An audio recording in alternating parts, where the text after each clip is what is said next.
রাজারবাগ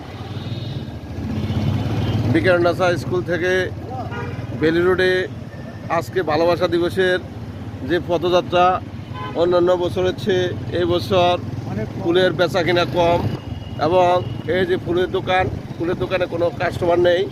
তবে প্রত্যেক বছর এই সময় যুবক যুবতীরা রাস্তায় ফুল কেনা বেচা খুব ব্যস্ত থাকতেন। এই যে দেখেন ফুলের দোকান, কোনো ফুলের কাস্টমার নেই। এই যে ফুলের দোকান, কোনো কাস্টমার নেই।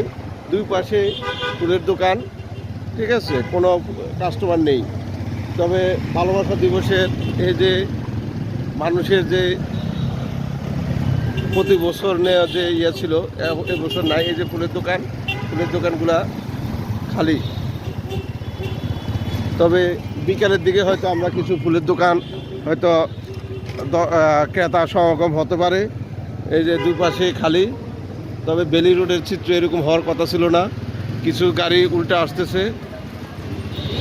এই যে এখনও সাজসজ্জার কাজ চলতেছে। এই যে সুইচ, এবং এখানে কিছু হালকা কয়েকজন রমণী দেখা যাচ্ছে, তারা ফুল কেনা করতেছেন। তারপরে বিকেলের দিকে হয়তো আমরা কিছু দর্শনার্থী এবং কিছু ভালোবাসা আকাঙ্ক্ষিত, এই যে এখানেও ফুলের দোকান আছে কিন্তু কোনো ইয়া নেই।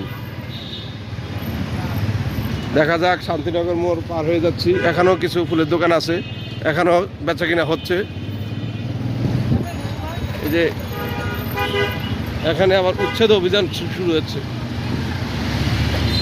আমরা এখন চলে যাচ্ছি ঢাকার বিভিন্ন জায়গায় স্পটে ভালোবাসা দিবসের যে মেয়ে ছেলেদের যে ভালোবাসার যে বহিঃপ্রকাশ, ভালোবাসার যে কাঙ্ক্ষিত ইয়া দেখার জন্য আমরা এখন চলে যাচ্ছি মালিবাগ মোড়ের দিকে। এই যে এখানেও একটা ফুলের দোকান ছিল, কিছুক্ষণ আগে সিটি কর্পোরেশন থেকে উঠিয়ে দেওয়া হয়েছে।